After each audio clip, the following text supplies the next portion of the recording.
Oh, I know a bunch of people are probably saying, come on, Chase, really? Don't you know what just happened? AJ Lee retired. Aren't you going to make a video talking about AJ Lee and her career and all that stuff? No. Straight out no. Why would I waste my time making a 5-minute video talking about AJ Lee and her career when you guys can listen to me talk about that live on the Team Heel podcast tonight on the Team Heel podcast channel? That's right, here on YouTube. Go freaking YouTube search Team Heel podcast. Hell, I'll have the link in the description box to the Team Heel podcast. Come in, join the fun. You can actually call into the podcast too and give your thoughts as well. So if you want to hear my thoughts on AJ Lee and her recent retirement from the WWE, Team Heel podcast tonight on the Team Heel podcast channel. That link will be in the description box down below. And besides, I got other productive stuff to do with my Fridays, such as answer your guys' questions. Thank you all for sending in questions for this week's edition of the Q&A. If you guys have questions for me, description box down below with all the details on how you can send in questions. Anyways, let's get started with this one. Fake Scott Steiner. Oh, I'm drawing in all these parody accounts now. Asked, I can't believe you said I, the genetic freak, would lose to the whiny emo bitch Batman. I'd rock his ass. I would lock his bat ass in the Steiner recliner, make him tap like a bitch, then eat some KFC. Huh! If you hear me! I do hear you, Scott Steiner, but that really wasn't a question. That was just you trying to fret at me. Just being real here, man. You didn't really send me a question. And, you know, I'm sorry, Scott Steiner. You don't have martial arts like Batman does. Batman has all these different types of martial arts. All you have is just suplexes and a great personality. That's all I can really say about that. Fake Garbage Man asks, is it sad that Heath Slater won more matches in 2014 than Triple H and Undertaker combined? No, not really. Because Heath Slater, with all those matches he won, his bank account does not look as nice as Triple H's or Undertaker's. Oh, Heath Slater can win all the matches he wants. He can come out there and be like, I'm the one-man Southern Rock Band, all he wants. But at the end of the day, Triple H and Undertaker, they're the ones laughing to the damn bank. Doesn't matter how many matches Triple H and Undertaker have to win. All they care about is at the zeros at the end of their damn paychecks. It's the truth. Snowdrop asks, how would you book the dumbest Raw of all time? How would I book the dumbest Raw of all time? Probably have it where John Cena and Randy Orton in the main event. That seems pretty dumb already because who the fuck cares? Probably would have it where like Garbage Man jobs out Daniel Bryan. That should piss off some people. I would have it where we have like the worst guest hosts of all time. Probably like those girls from the Today Show. They'll recreate what they did with Adam Rose when they were like drinking and dancing. That was pretty damn bad and pretty weird. What else would I have as well? Oh, Rosie O'Donnell versus Donald Trump, the rematch of all rematches. I mean, that was one of the worst segments I've ever witnessed as a professional wrestling fan, so why not throw that on there? And I'll throw Jeremy Piven in there just to botch like every pay-per-view name. That would be a great fucking Raw. So there you go. That's off the top of my head. I can't go into full detail on it, but I hope that's good enough for you and you think that's pretty stupid. Diamond and Spoon asks, who would you trust the least around your teenage daughter? Ric Flair, Jerry Lawler, or Scott Steiner? Okay, first off, Scott Steiner's eliminated from this list because he has no... I don't know if he does have any, you know, history with high school chicks and all that stuff, but he's removed from this list. So let's remove Scott Steiner immediately. Jerry Lawler or Ric Flair? I'll have to go with Jerry Lawler. He has too much of a track record, man. So I would have to go with Jerry Lawler on that one. The Chase Allen asks, what current NXT wrestlers and divas do you think could have done well in the Golden and Attitude Era days? Oh, the only really current wrestlers that would have worked well in the Golden Era is like Cena and Roman Reigns, aka the Cockfist. Those were the only two that I can see working well in the Golden Era just because of their size and, you know, they're able to be menacing to Hogan. They would just be fed to Hogan, but they would work in the Golden Era. Attitude Era, Seth Rollins would have thrived in the Attitude Era for sure. I don't think people say Dean Ambrose would have been perfect in the Attitude Era. Look, let's be real here, dude. Dean Ambrose is barely getting over in the PG era. Like, you know, he's getting over with the fans, but the company doesn't know what to do with this guy. In the Attitude Era, this guy would just be stuck in the hardcore division doing absolutely fucking nothing. So, in all honesty, I wouldn't say Dean Ambrose. When people ask me these questions, I don't say like, oh yeah, I mean, you ask like who could have done well. I'm thinking about, oh, who could have been, you know, potential main eventers. That's what I'm thinking when I think of these questions. I don't fucking think like, oh yeah, this guy would have been and this guy would have been and all this other stuff. Just because they would have been in the era doesn't mean they would have done well in it. There's so much bigger stars back then. Who else would have fit in that? I think Bad News Barrett's gimmick could have done well in the Attitude Era for sure. Why not? Yeah, it could have done good in the Golden Era too. I think The Miz would have done well in the Golden Era. Not main event to be fed to Hogan, but definitely that IC title, dude. He would have replaced the Honky Tonk Man for sure, in my opinion. So yeah, those would be the superstars I think would have fit. Anyone in NXT, please. They wouldn't be well in any era. Kevin Owens may be in the Attitude Era, but then he falls under the category where he would just be stuck in the hardcore division. Just being real here. Diamantio asks, what if Godfather returned with Big Show and Booker T as his partners, but were renamed Big Ho and Hooker T? Sure, I guess. Guess it could work. Guess it could be okay. I don't find it that hilarious, but at least it would give Big Show a new character, something that could be needed and helpful for his later part of his career. Largest 85 asks, how awesome would it have been if Seth failed his cash-in and lost to Roman Reigns and Reigns left as champion? I think, Largest, you don't understand. I like Seth Rollins. I like all three of the Shield members. I'm not one of those people who, you know, dislike anyone. I want all these Shield guys to succeed. So I would have been pretty upset. I believe in the previous Q&A, someone asked me what if Seth failed to cash-in, and I said that would have been dumb because Seth Rollins, they've been booking as a heel for a long, long time. They started this push back in June, and they had to validate why they turned him heel. So if he would have failed his cash-in, you would have just given up on that character, and that would have sucked, because I feel all three Shield guys can do well in the WWE. Really, really well. Be top guys, maybe draw some money for the company if the company believes in them. So if Seth Rollins would have failed his cash-in, I would have been upset. I would have just been like, that's stupid. Why would you even have him cash in here? Yeah, sure, Cockpit becomes champion. But really, to be honest, at the end of the day, it's like, shit, Seth failed to cash in. Pretty much you turn him heel for absolutely nothing. He betrayed the Shield for absolutely nothing. His character has no meaning or purpose to be on TV that much anymore. And you pretty much forced him down our throats for no damn reason. It would have been stupid. Just being real here, Largest. Just being real. Alrighty then, let's get to the YouTube questions. I forgot where I left off on the YouTube questions. Alrighty then. There we go. RFB089 asks, if wrestling companies' old NFL teams and the universal way of settling tiebreakers were determined by the number of sons each COO had, would the team owned by the WWE constantly fail to win the tiebreaker? Yes. 100%, because Triple H cannot create any sons. For sure. Bill Bradford asks, what kind of heel gimmick should they give Cena if WWE ever turns him heel? Douchebag? Like, I don't know. Like, a douchebag just thinks he's great because he has all these accomplishments and accolades. It talks about how he's the greatest of all time. So a narcissist gimmick? That's all I could really think of with Cena. But then that would be too entertaining, and then we would like Cena. We'd be like, yeah, you know, he did win 15 titles. Maybe try to be it? No, because that's what he's playing now, trying to be a good guy that we hate. A narcissist gimmick for a simple answer, but in detailed answer, you'd probably want to try to do something where he's playing how he is now, but he's more like sinister with it. If you get what I'm saying, like he will cheat. He's like he will cheat to win a match or two, you know, that type of deal. Where he's like, "Did you see my hustle, loyalty, respect out there? I did everything it took to beat Rusev." And it's just like, but you kicked him in the balls, John.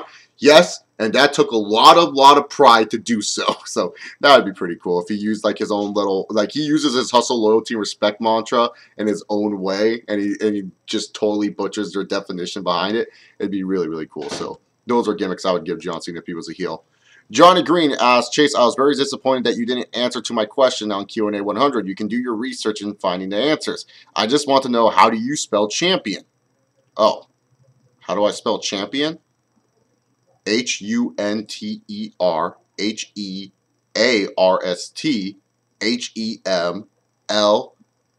I already misspelled it. HEMSLEY. Hunter Hearst Helmsley, otherwise known as TRIPLE 3H's. Triple H. That's how I spell champion. That's a champion in my book. I don't know who else would be considered a champion. So Triple H. Red Wolf 316 asks, what was the last year you enjoyed watching WWE as a fan? For me, it was 2006. It's been a while.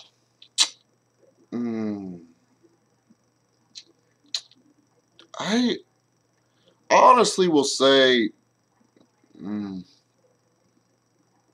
one year that got me back into wrestling a little bit more was definitely 2011. 2011 did a lot of good stuff, but also had a lot of bad stuff, and it's kind of depressing watching again. If I were truly to choose a year that I was really enjoyed watching wrestling, 2002, but one of the more recent years, if I can think of, is 2011. Rebecca Olson asks, if Roman Reigns won the WWE title at WrestleMania 31, do you think these IWC losers would be calling this the worst WrestleMania ever? Because to me, it just seems like Roman Reigns won the Rumble. Many people are calling it one of the worst Rumbles in history.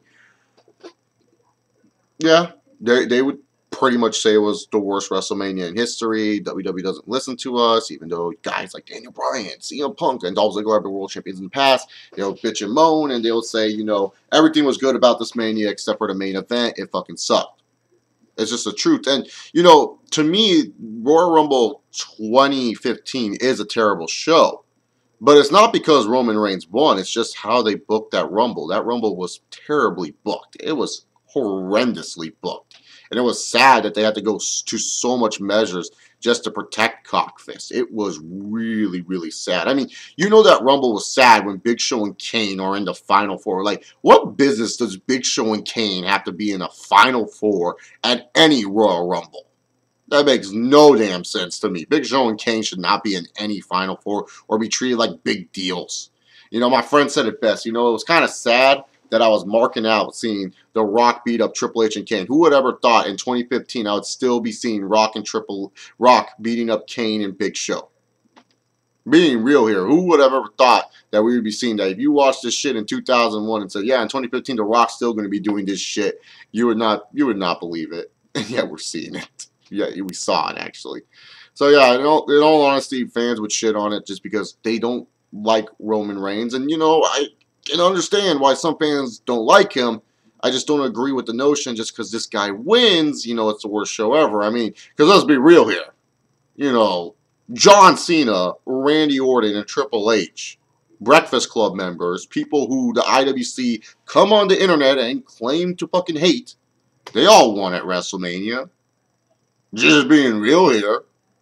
They all won at WrestleMania. Normally when Cena wins at any pay-per-view, most fans just fucking say worst pay-per-view ever. But they all fucking won. And the fans are all praising John Cena because he's bringing prestige back to the Intercontinental, the U.S. title. They're praising Triple H because the NWO took on DX. And they're praising Orton because that RKO he did was fucking sick. It's funny how fans are, isn't it? It's just really funny thinking about it, like, yeah, they would have called WrestleMania 31 the worst show ever. It's true.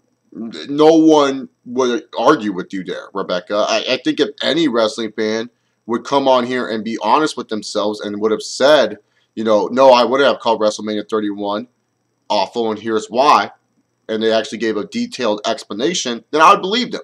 Because to me, I would, even if Cockfist would have walked out as champion, as long as Seth Rollins didn't lose his briefcase for no damn reason, I would have still felt the show was fun. I was enjoying myself during the whole show. There were some decisions I didn't like. But as long as a younger guy walked out as champion, I would have been fine with the show. So there you have it. Clarkson, the Iron Man 316, asked, in my opinion, what was the most disappointing match in wrestling? For me, it was Goldberg versus Lesnar. I agree with you, man. That match was just so fucking disappointing. To beyond all belief. We have Goldberg the dude from WCW that pretty much everyone universally knows. Taking on Brock Lesnar, your next big thing, the dude that you put a rocket ship up the ass to become the next face of the WWE. And these two are in Madison Square Garden, and they stink up the fucking joint. Now, a fucked up answer would be CM Punk versus Chris Benoit. Because that match never happened. That's the fucked up answer. But definitely, Goldberg versus Brock Lesnar is a disappointing match. For fucking sure. I can think of other matches too. Brett versus Vince at WrestleMania 26. Vince is in a fucking street fight and it sucks. Please tell me, when has Vince McMahon ever been in a bad street fight? You know if Vince McMahon's in a street fight, that match is going to be fucking awesome. And yet it sucked. Terrible. 26 chair shots by Bret Hart. Fuck that shit. So those would be two matches, and then, you know, my fucked up answer. Just to piss off some people. Because I like doing that from time to time. Final Limits asks, what if every match at Mania 31 last Sunday ended in 2 minutes? Oh, be a terrible show. That'd be fucking horrible. Why would I think that would be a good show? It'd just be terrible. Every match ending in 2 fucking minutes. God, that ladder match better have all its spots planned. A ladder match would be kind of fun. I actually would love to see a ladder match in 2 minutes. Because it would make sense, right? You know, when everyone else is brawling, just fucking climb the ladder, quickly grab the belt. Why do you have to do all this extra shit? So, yeah. Maybe the ladder match would get me to laugh. It would actually be funny to see Triple H and Randy Orton and John Cena bury someone. Could you imagine Seth Rollins just turns in that RKO out of nowhere pitch? And then Sting, he's all like ready to go. Triple H just fucking pedigrees him. Oh, and John Cena just is like, oh my god, Rusev streak is over. Just like that. Oh, actually, I take back what I said earlier. I don't think that's a terrible show. I think that's a hilarious show. Maybe better than the actual show itself. Keep in mind, people, I have a sick, twisted mind when it comes to wrestling, so I find little stupid shit like that funny. You have seen him bury someone in 2 minutes. Oh, I would love to see the internet's reaction actually to that. The Tano Fanboy 1988 asks, what if WrestleMania 31 would have gone off the air with Seth Rollins, Brock Lesnar, and Roman Reigns having a tug of war? Like Lesnar and Reigns did on Raw, this time with Seth in the mix. Okay.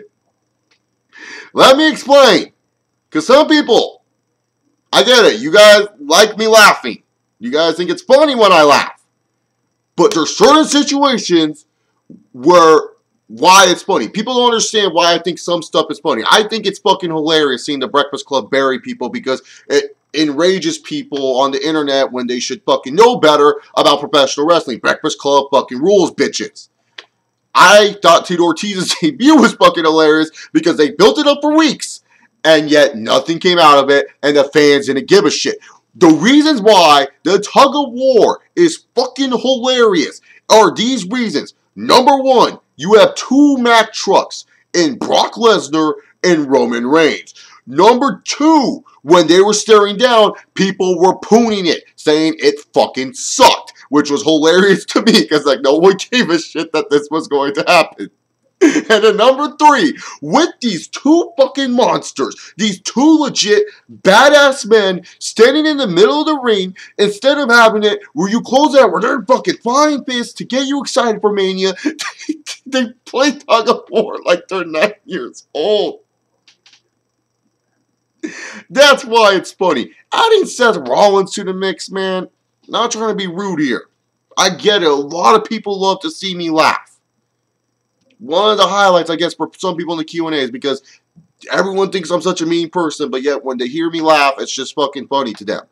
But dude, adding Seth Rollins to the mix, is that really all that funny? No, it's like Seth Rollins in a tug of war for the belt, but no. No one's going to poon that shit. Everyone's going to be cheering for Rollins to probably take the belt. But you have two Mack trucks that no one has fucking interest in seeing in a one-on-one match. And then they're playing like they're 9 years old. That's fucking funny. Because you have two fucking Mack trucks. And they're and no one gives a shit. They poon it. And Justin Side ends this Q&A asking, why is Dean Ambrose jobbing to everyone? I don't fucking know. I just don't get it. I find Dean Ambrose entertaining. A guy that, right now, main event level, could be, in today's WWE, like, you can argue there could be anyone be main eventers. Sadly. But, good mid-card dude. Could actually work programs. Probably doesn't even need a belt to get himself over. That's the beauty of a Dean Ambrose type character, is just like, he doesn't need to hold like any type of title to be an over superstar. You can feud him with a bunch of different dudes. It doesn't always have to be top guys either. You could have Dean Ambrose have an oddball feud with a certain someone, and then bam, set the balls running there. Guy can cut a fucking promo. I just don't know why WWE likes him to job. I don't understand why WWE feels like, oh, let's just make this guy lose. It's like, here's a guy getting actually organic reaction, WWE, that fans actually fucking like. Why don't you actually think, oh, let's put money into this guy. Let's make this guy interesting. Let's set up a path so maybe this guy could possibly win the Royal Rumble for, WrestleMania 32 time. But no, instead, they just want to make this guy into a fucking idiot. He doesn't know how to unplug TVs.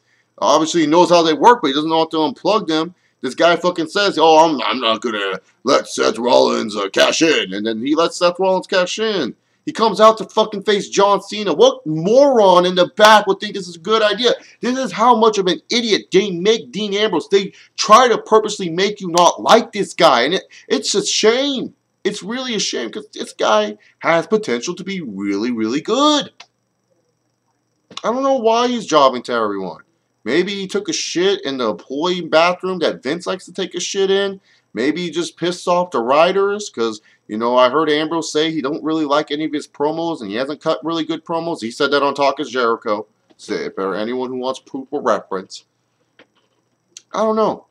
Maybe it's just Dean Ambrose is just one of those dudes who just don't give a fuck. He just sees the paycheck, he cashes it in, and he's good enough with that. Maybe that's just Dean Ambrose there. But there you have it, people. That's the Q&A for this week. Thank you all very much for sending your questions. Make sure, you guys, to check out the T-Mail podcast tonight. I would very much love and appreciate that. I'll see you all next time. Enjoy your day. Peace.